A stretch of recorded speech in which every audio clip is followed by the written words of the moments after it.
for question 1A, dia kata figure 1 shows a graph of displacement over time of a progressive wave propagates to positive x-axis. If lambda dia dikasih 0.4 meter, determine first dia nak amplitude. So amplitude ni kita rujuk balik dia punya graph yang dikasih ni. Okay, so kalau kita tengok amplitude tu kan maximum displacement. So kita tengok yang mana paling yang tinggi ni, so dia bersamaan dengan 0.4 meter. So jawapan dia 0.4 meter. Next is for frequency. So frequency mula-mula kita tengok dulu dia punya nilai T dia berapa. So cari nilai T tu tengok kat sini. So 6 tolak 4 jadi 2. So kita gunakan dia punya rumus which is F sama dengan 1/T. Kan kita dah dapat nilai T dia. So kita masukkan je 1/2 sama dengan 0.5 Hz. Yang nombor 3 pula dia nak dia punya wave number. So wave number ni kan macam kita tahu dia ada dia punya formula. So tulis formula dia dulu which is omega sama dengan Okay, so next for wave number. Wave number kan macam kita tahu dia ada formula dia. So tulis formula dia. Okay, sama dengan 2 pi over lambda. So macam kita tahu lambda dia kasih 0.4. So tulis je 2 pi over 0.4. Lepas tu korang tekan calculator, kita akan dapat 5 pi radian per meter. Untuk question 4, dia nak progressive wave equation. So macam kita tahu general bentuk dia adalah A cos kx tolak omega t. So gunakan benda ni balik, tapi kita ada dia punya angular frequency. So kita akan cari. So dia punya omega sama dengan 2 pi f. Tadi kan kita dah dapat nilai f dia which is 0.5. So masukkan je. So 2 pi darab 0.5. Lepas tu korang akan dapat nilai dia. Korang akan dapat nilai dia 0.5 radian per second. Macam ni. Lepas tu bila dapat nilai ni, korang masukkan balik dalam dia punya equation. So tuliskan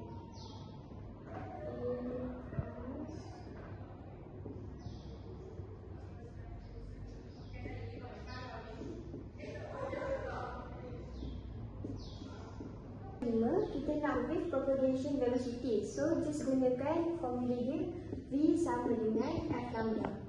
Kan kita dah dapat nilai F dia which is 2.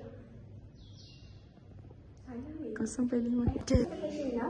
Kita nak particle vibrational velocity. So macam kita tahu, kita dah dapat dia punya equation untuk progressive wave equation tu. So untuk dapatkan particle punya velocity, kita kena differentiatekan equation ni. So dia akan jadi 0.4 darab 0.5 pi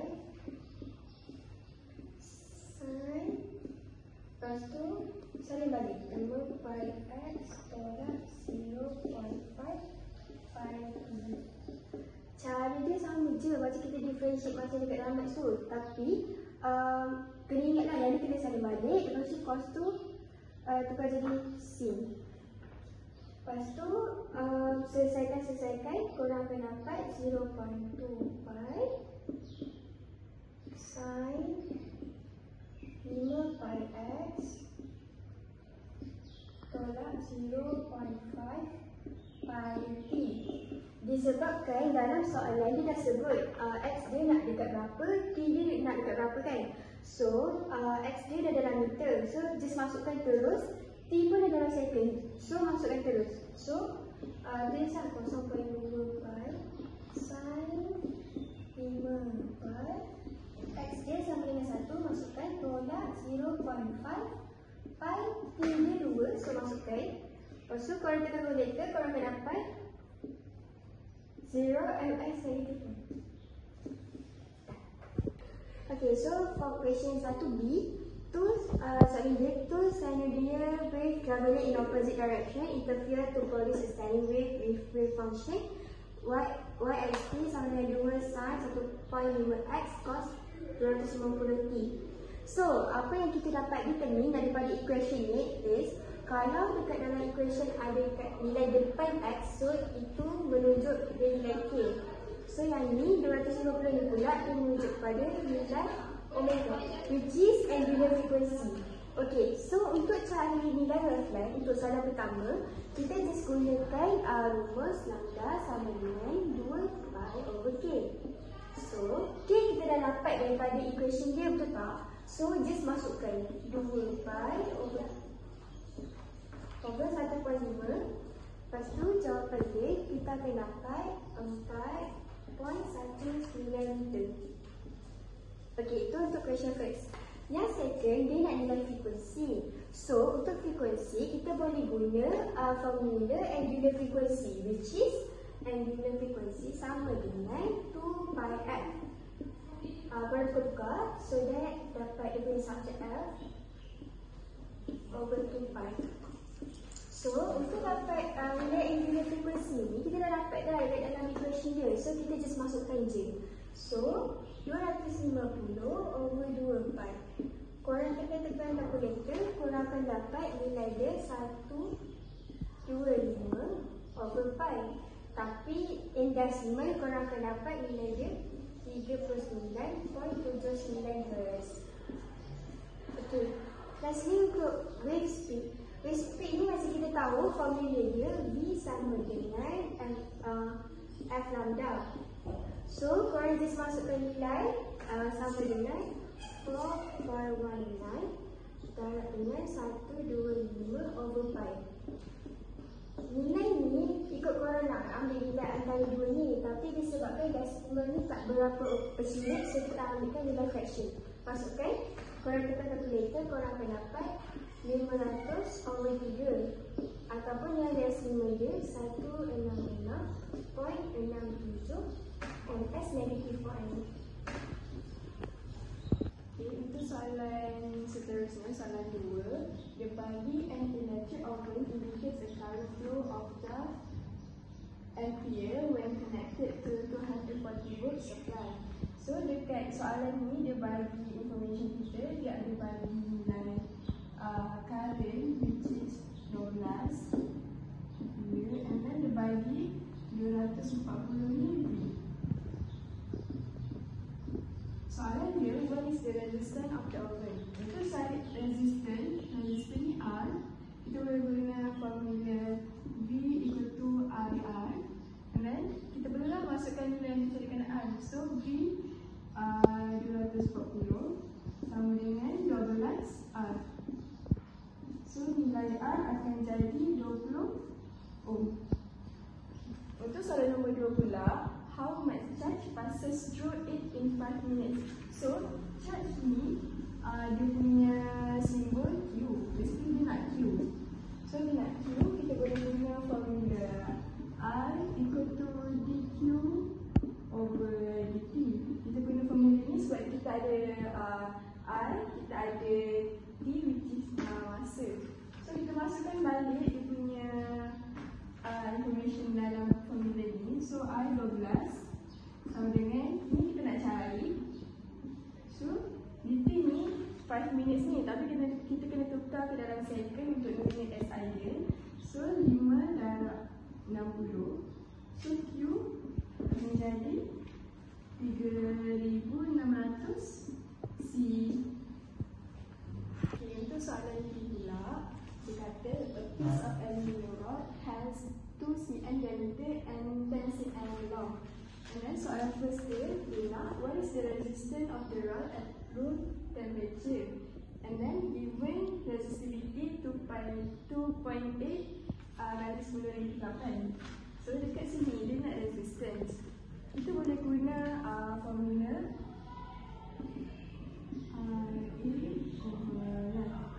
sebab kita ada nilai resistivity, kita ada nilai length dengan nilai ini, nanti kita boleh cari, so kita boleh guna formula ni. Okay, so untuk cari R daripada formula ni, first kita kena cari dulu nilai A daripada nilai A. So untuk cari nilai A, kita boleh guna A equal to pi R square.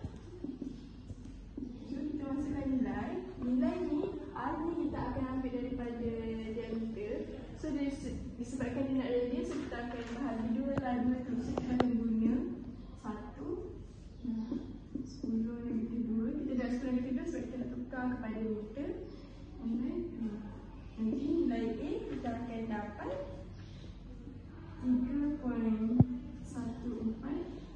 darab 10/4 meter. Okey, so kita dah dapat A, kita bolehlah cari nilai R pula. So kita ganti nilai. Sini 2.8 darab 10/4 sama dengan R. A dia 3.14 darab 10/4 per length kita tadi 10, tapi kita tukar pada meter lah, kita darab 10/3. R nanti kita akan dapat 8.92 kali 10/6. Okay, untuk soalan second, so determine the current flow through the rod when a potential difference 24 volt is applied. So dekat sini dia bagi potential difference kita which is V 24. Lepas tu sekarang ni kita dah ada R. Kita boleh guna formula V equal to IR untuk cari current. So kita masukkan nilai V sama dengan 24 sama dengan I kita nak cari, and then R kita 8.92 kali 10/6. And then kita calculate I, kita akan dapat 2.69 kali 10/6 ampere. Okey, untuk soalan 2C, dia bagi kita tanya. So, soalan first dia suruh determine the equivalent resistance between point A to B. So, dia nak, kiranya dia nak R effective. Dia nak R effective. So, kita kena cari total R lah kan dari kita punya litan ni. So, daripada litan ni, kita kena tentukan mana satu parallel, mana satu series. So, apa yang kita nampak dekat sini, sebelum tu kita label dulu. Ini kita label sebagai R1, kita label sebagai R2, R3 dan R4. Okay, so kita nampak dekat kita punya litan ni, R3 dan R4 adalah parallel kan, sebab obviously benda ni adalah parallel. So kalau kita nak senang nampak, kita lukis balik. Ini akan jadi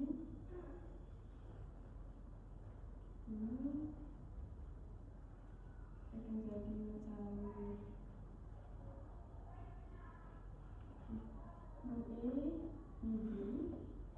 ini tadi R1 kita still lah kan. Ini R1 and then kita punya R2 yang ni. Yang ni akan jadi R3, 4. So kita kira dulu apa nilai R3, 4. Okay. So kita tahu R3, 4 kita adalah parallel. So kita guna parallel punya formula. So untuk kira R3, 4 sama dengan R3 darab R4 per R3 tambah R4. So R3 nilai kita 9 kali dengan 8. Jadi 9 tambah 8. Kita akan dapat nilai 4.24 ohm. Okay. Sekarang ni kita tengok balik kita punya pita yang ni. Sekarang ni kita kena tentukan lagi mana satu parallel, mana satu series. Kita nampak dekat sini R2 ni adalah series dengan R3, 4. Dan R2, 3, 4 ni adalah parallel dengan R1. So kita boleh tengok ni R2, 3, 4 akan jadi series. Series. And then R1 akan parallel dengan R2, 3, 4. Ini kita punya B, kita punya A. Ini R1 tadi, ini R2, 3, 4. Okey, sekarang ni kita kira pula R2, 3, 4 kita. Disebabkan dia series, kita guna formula series. So kita tambah je lah R2 tambah R3, 4. So R2, 3, 4 sama dengan R2 tambah R3, 4. R2 nilai kita 3 tambah R3, 4 tadi kita dah cari 4.24. Kita akan dapat 7.24 ohm. Okey, sekarang ni kita nak R effective kan. So kita kena kira pula guna formula parallel. R1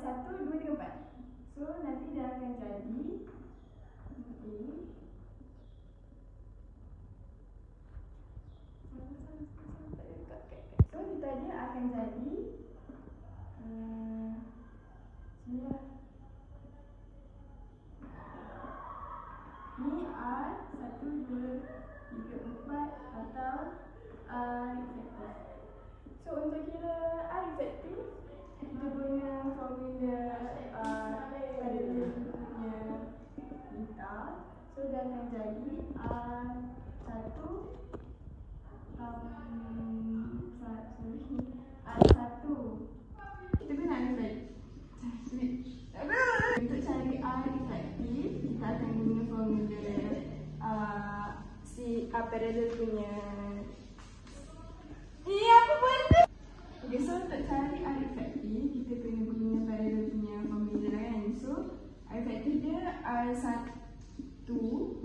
darab dengan R2, 3, 4 per R1 tambah R2, 3, 4. Kita masukkan nilai R1 nilai dia 20 darab dengan R2, 3, 4 yang kita dah set tadi 7.24 per 20 tambah 7.24 dengan 5.320.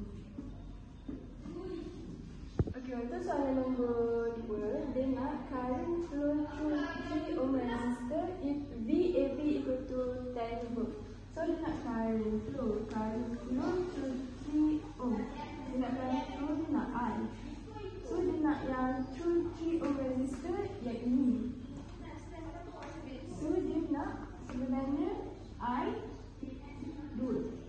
So dia bagi kita punya V I-10 ni.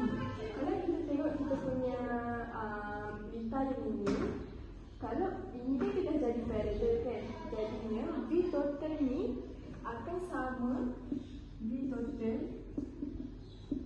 which is 10 ni akan sama dengan nilai V1 sama juga nilai dengan V234. Sebab apa? Sebab dia parallel. Kalau parallel, nilai V akan sama, nilai I akan tambah. Kalau series, dia terbalik. So, dia kena macam ni. Jadinya, daripada sini, kita boleh cari nilai I2, 3, 4. So, V234 sama dengan I2, 3, 4 dengan R234.